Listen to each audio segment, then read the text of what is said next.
What's going on, guys? I don't know. We had technical difficulties. We're doing a live, and I got an error message on my computer, and then it just froze up and basically kicked me out of the live. So I restarted my computer, got everything working again. Just to, if anybody's popping into this, as this, first of all, we started live up, so everybody who's in the room, thank you so much for coming through and showing love. As the replay crew comes in, once this live is over and we finish with these motions, please know that this is a continuation of a live that was abruptly cut off. So it probably is in your best interest to go and watch that previous live so you can get up to speed, and then you could finish it off with this part two. So we'll make it a part one and a part two. So because we want to finish this off today, we only got I think 10 minutes left of these arguments. So once again, if you're popping in here and this comes on your algorithm and you start watching like, oh, I'm lost, what are they talking about? We're basically finishing up Stephan Stern's motions to suppress the cell phone and the motions to suppress the Google Drive search warrant. And we abruptly was cut off due to technical difficulties before, and that resulted in us having to start this live up again so we could finish it off the right way, because guess what? We only have 10 minutes left on that live. All right, so that being said, let's continue where we left off. My position, the state's position, is it's during this time frame where she's asking. The argument of the state was that she asked to take a picture of the history, looks at the call history. She takes a because it's what a reasonable person would understand the interaction is going to be. My position is that she uses general term history, and then she eventually goes into the call history. Is that in the first time she's got possession? That's in the first time that she has possession of the phone. Yes. At what point in that sequence is the exigency argument, is the state's position that the detective becomes aware of an exigency of the destruction? It's the second time he hands her the phone, because she asks him to unlock the phone. They have a conversation. She brings up that the call log. She said, I also noticed, I was checking your call history. I noticed that you didn't have anything before this morning. Is that unusual on your phone? And that's when the discussion about the Factory reset occurs. Yes. It's the state's position that on that discussion, that provides the basis for the state's exigency circumstance. Yes, coupled with everything else that law enforcement knew, yes. The probable cause. Yes, yes. Sorry, I didn't mean to. Judge is sharp. So it's at that point that there's a seizure. There's some other information that's ascertained by law enforcement, and then they do a second interview with Mr. Stearns. The second interview begins at 12:16 a.m. and almost immediately jumps into addressing consent to forensically download the phone. It's not very long after their initial introductions on the audio recording. She says, I told you I was going to hold on to the phone. We would like to download your phone. Is this something that I have your consent to do, or do I need to get a search warrant for your phone? The state's position is the way that that statement is phrased, it is clear to a reasonable person that the defendant had the opportunity to refuse to consent, because either the defendant can consent. If the defendant does not consent, law enforcement ultimately would seek a search warrant. The defense wants to call that an ultimatum. The state's position is that it is advising the defendant very clearly that he has the ability to object or not allow consent for the forensic download. There's no question that law enforcement was seeking a complete download and to go through the entirety of the phone by the way that that conversation is had. Right. So basically the state is saying, listen, it's common sense that he didn't have to give consent. And he knew that, that he could have said, hey, I don't want you to check my phone. And they're saying that he had to have known that their intent was to download the entirety of the phone. So her argument is kind of like a common sense argument. Like, come on, he's trying to feign stupid. He's trying to feign sick. He's trying to feign intoxicated. Well, not intoxicated, but impaired. It's two different things. Impaired because of the medications that he's taken. But no, it's common sense. If he didn't want us to search the phone, he'd have said, no, don't search the phone. He knew he had a choice, but he also knew that law enforcement was going to get that phone one way or another. Somebody made a comment, and I just want to address it. It says, best practices says you should wash your, yeah, I was about to, you're a smart person, out of banana, because you made a statement up here, and I thought in my head as I read your statement, how I was going to answer it. And I was going to answer it the same way you said it. So we actually, you guys know, as I'm getting older, I'm believing in the esoteric. Our minds actually touched on that astral plane. We made a connection. We didn't even know it, Ada Banana, because we both thought the exact same thing at the same time. So Ada Banana says, I think people are struggling with understanding best practices. And then Ada Banana followed up by saying, best practices says you should wash your hands after using the bathroom and before eating. And that's exactly what I was going to say. I was going to say, wash your hands after using the bathroom and wash your hands when preparing food. I was saying preparing food, but she said eating. Isn't that a coincidence? That's really amazing. And that's it. You don't have to wash your hands after you use the bathroom. It's kind of nasty, but you don't have to, but you do it because it's the best thing to do. It keeps you healthy, keeps people around you healthy, And that's just the best thing to do. You may be the cleanest person on the planet, but you're touching the flusher that other people have touched after they've used the bathroom. You're touching the knobs on the sink in public bathrooms that other people have touched after they've used the bathroom. It's just best practices to wash your hands before you do these things, right? You don't have to do them. You can function without doing them. There's no guarantee you'll get sick if you don't do them, but it's the best thing to do to give you the best outcome. That's best practices. So let's keep going. The best outcome doesn't mean you can't be successful not following best practices. Doesn't mean you're doing anything wrong, but it guarantees the best outcome. Hence, you won't have to go through this type of hearing for these type of motions if you followed best practice. You won't have strategic questioning your choices if you follow best practices. You won't have Stern's defense attorneys cross-examining you and questioning your judgment if you follow best practices. Let's keep going. Because he ultimately answers that question affirmatively, and then she follows up, you're okay with us going through your phone? To which the defendant responds yes, and then he ultimately provides his passcode to the cell phone. Based upon all of the totality of the circumstances and all of the information that law enforcement had and the lack of coercion by law enforcement towards it. In fact, the defendant was actually free to leave and did leave the apartment complex after this second interview. He wasn't allowed to leave in his vehicle because his vehicle was seized, but he and Jennifer Soto left in Jennifer Soto's vehicle. That goes to any coercive nature argued by the defense. The state also relies on the same factors as permitted by case law. Whether or not the defendant was free to leave, whether there was any coercive police procedure, the extent of the defendant's cooperation or his awareness of the right to refuse, whether the defendant could have refused, defendant's education and intelligence, and the defendant. I think as fast as I type, so I was with you up to. Hold on, we'll go back in a second. Aki said that Ada Banana is an attorney.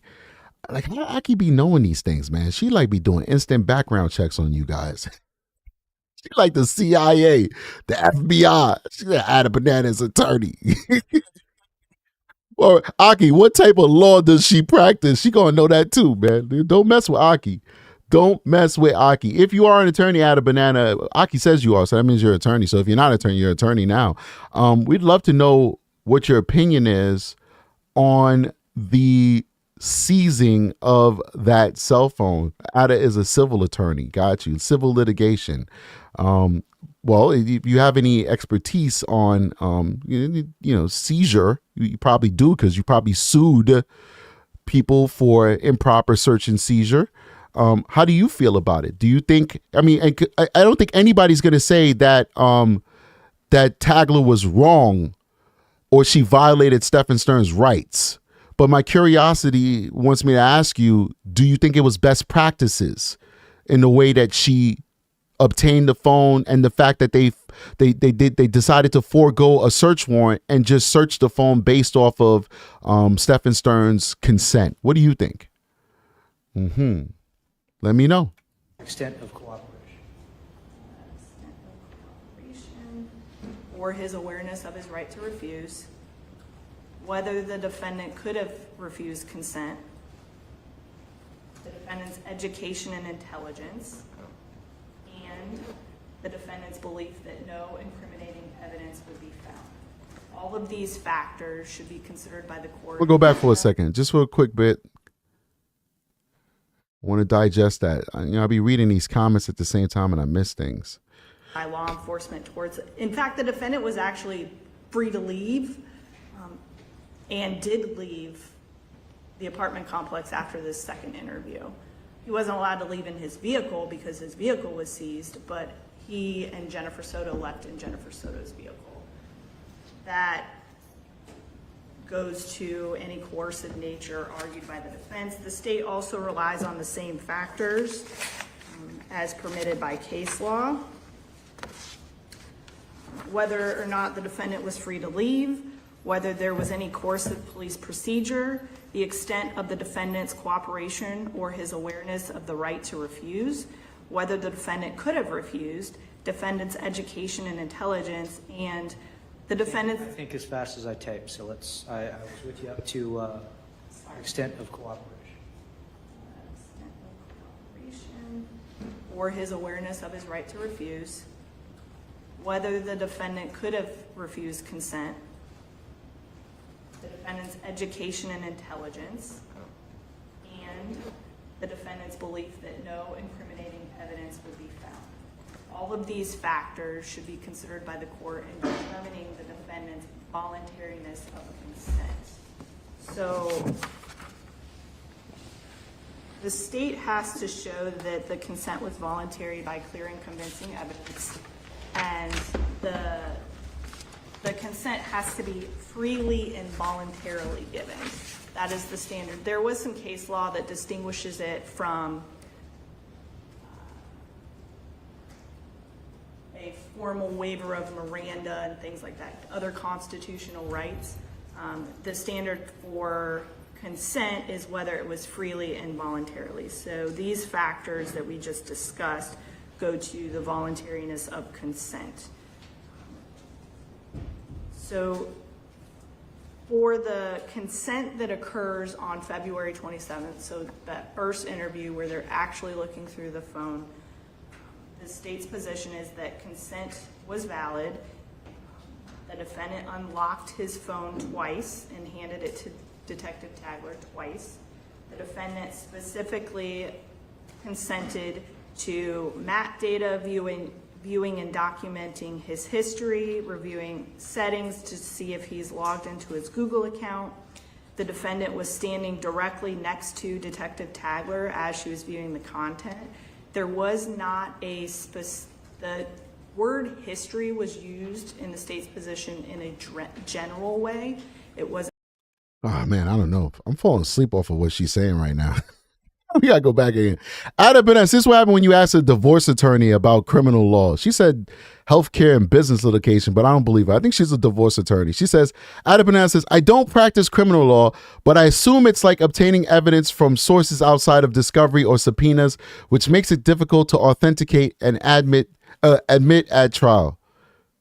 She just hit us with the legal beagle mumbo jumbo stuff, basically saying, I don't know. See, divorce attorneys, you can't trust them, man. You be tearing people's lives up, Ada. Hope you're proud of yourself. Let's keep going. In a limiting way to the voluntariness of consent. So For the consent that occurs on February 27th, so that first interview where they're actually looking through the phone, the state's position is that consent was valid. The defendant unlocked his phone twice and handed it to Detective Tagler twice. The defendant specifically consented to map data viewing and documenting his history, reviewing settings to see if he's logged into his Google account.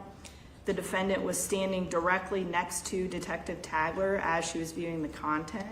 There was not the word history was used in the state's position in a general way. It wasn't a limiting way.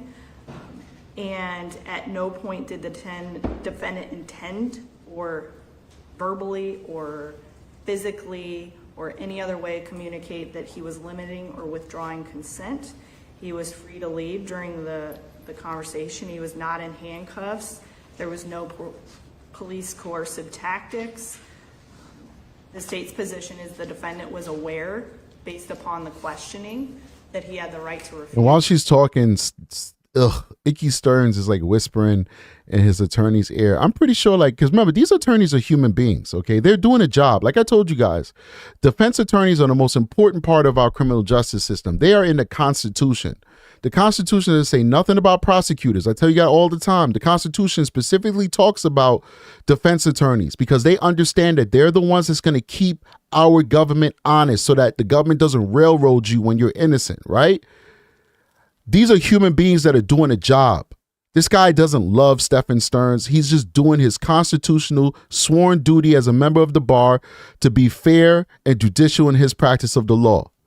I guarantee you, when he goes home, when the cameras are off and all that stuff, he takes a wash rag with Dawn dish liquid extra strength soap and probably cleans his earlobes out. Just the earlobe that Stephan Stearns whispers in.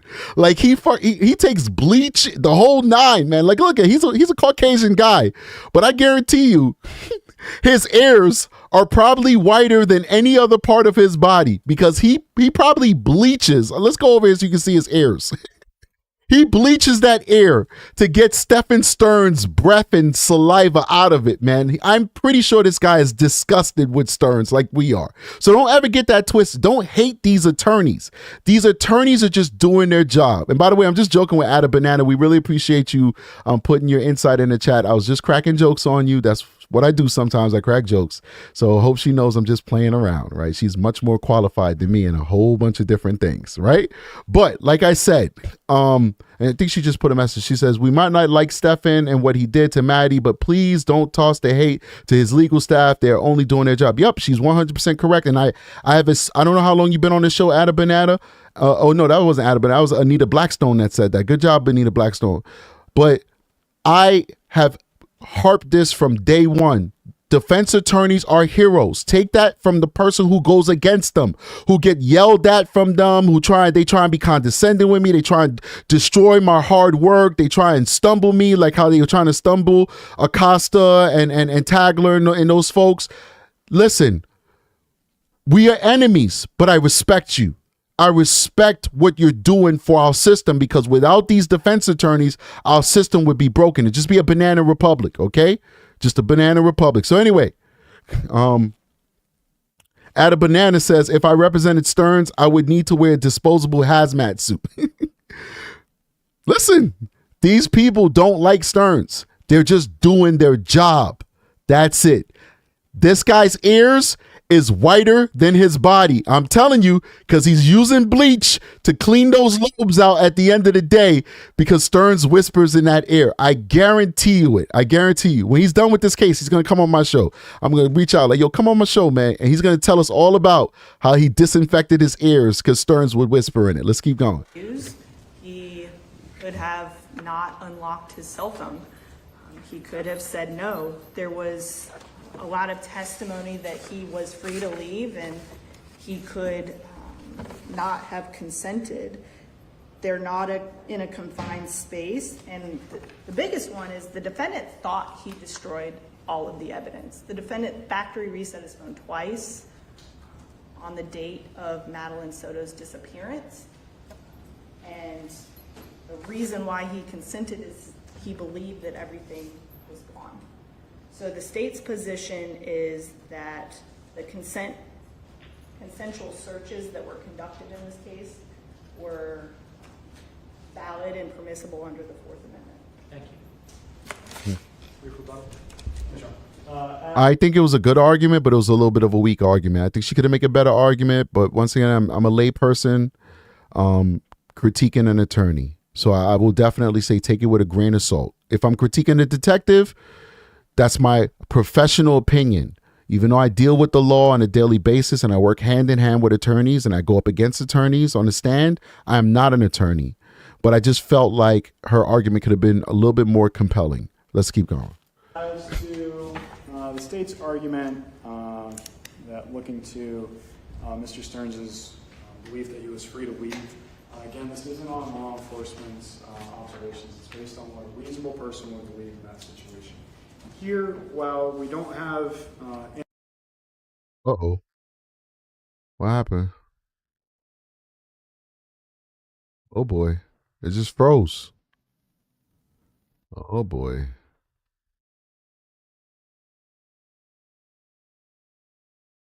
I think that might be it. We might have to go to a different, I don't know.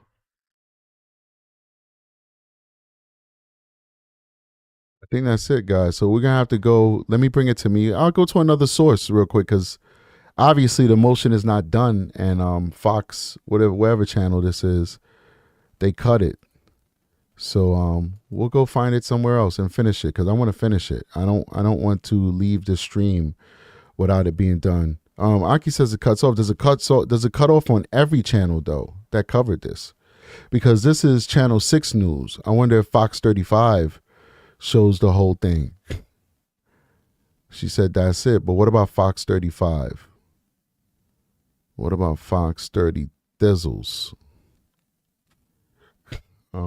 It stops like that for everyone. Okay.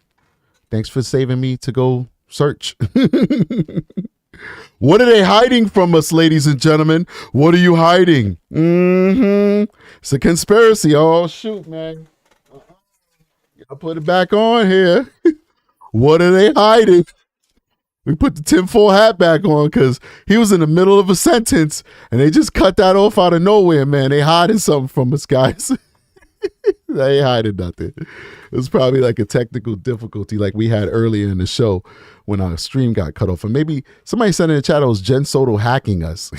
So anyway, guys, I really don't have much to say about the thumbnail. Stephan Stearns definitely, he definitely foreshadowed. Let me see if I can get that, pull that up here. He foreshadowed the fact that he would end up getting locked up. And I find that very interesting that he did that. I thought that it was in poor taste, this outfit that he had. I'm sorry, I don't have the original photo. Aki had it. She did the thumbnail. And the original photo, this right here is just shows you how much of a deviant, a social deviant. If you look at the word deviant, we use that word very often, but it has a specific meaning. Let's see.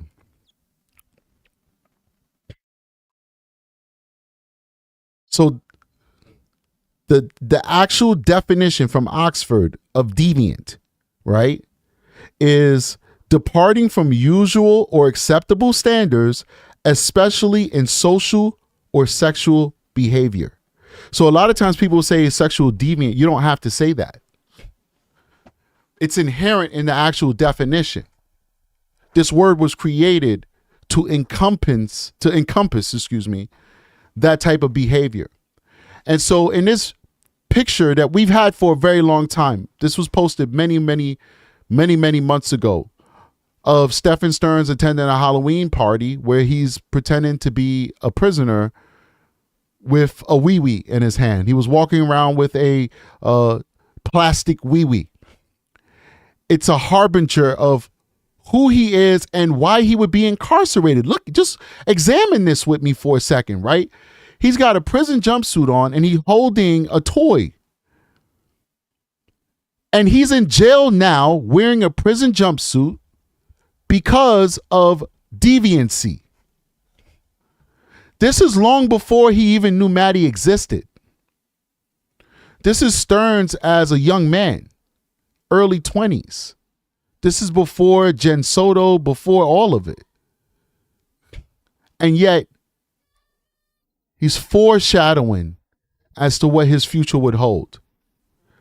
This is telling. It's 100% telling. It's sad, but it's telling. So I wanted to address that with you guys. You know, Aki thought it would be cool for me to just kind of put these two things together. I don't have a lot to say about it. What more can you say about it? But it's just something to keep in the back of your mind. I think a lot of times we fail to understand that there's more to this world than what we can see, what we can touch, what we can quantify. I think there's more to this world than just science. As I get older, I didn't always think like this, but there's more to this world than just science. And I think this is one of those opportunities, one of those esoteric situations where somebody foreshadowed, foresaw their future. It's just really sad that he didn't have the power, the courage to change his destiny. He embraced it. He owned it. And now he's facing capital punishment for what he did to Maddie. Maddie, at this moment, I don't know how old she was when this photo was taken of this man, but I wonder if she could foresee that she would end up meeting a monster. I wonder if Jen foresaw that she would end up sharing her home, her bed, and her daughter with the monster. He foreshadowed his future. I wonder if any of these other people foreshadowed theirs as well. Anyway, guys, I really appreciate you guys joining me and the 211 of you guys who came back to finish the stream with me. I'm so sorry about that technical difficulty. If you could just do me one more favor and hit that like button. There's a lot of people watching and just not as many likes as I think we should have on the show. So please, please, please, take care of yourselves. Like I said in my last stream, not the one that got disconnected, but the one we were actually able to complete before. Put your mental health first. We don't like to see some of the comments that people put that shows too much of a personal connection to this case. Some of you may think that it's endearing, but it might actually be not mentally healthy. All right. Keep a good barrier between yourself and this material. Take that from a professional. I have to learn to keep a barrier between my work and my real life. When I come home, my smiles are never impacted by what I experience at work. If you can't make that separation, this type of content will destroy you. I implore you guys to put your mental health first, to keep a healthy disconnect between yourself and Maddie, yourself and Naziah, yourself and all these cases that we discuss on true crime, and especially true crime with strategic eyes. Put your mental health first, love your loved ones, learn the lessons that you can learn from these cases, but once again, always put your mental health first. So that being said, guys, please make sure that you hit that like button before you get out of here. And always remember to check the timestamps before you comment. For those who know what I'm talking about, you know what I'm talking about. Check those dates of upload and the timestamps. I'll see you guys on the next one. Strategic is out of here. Peace.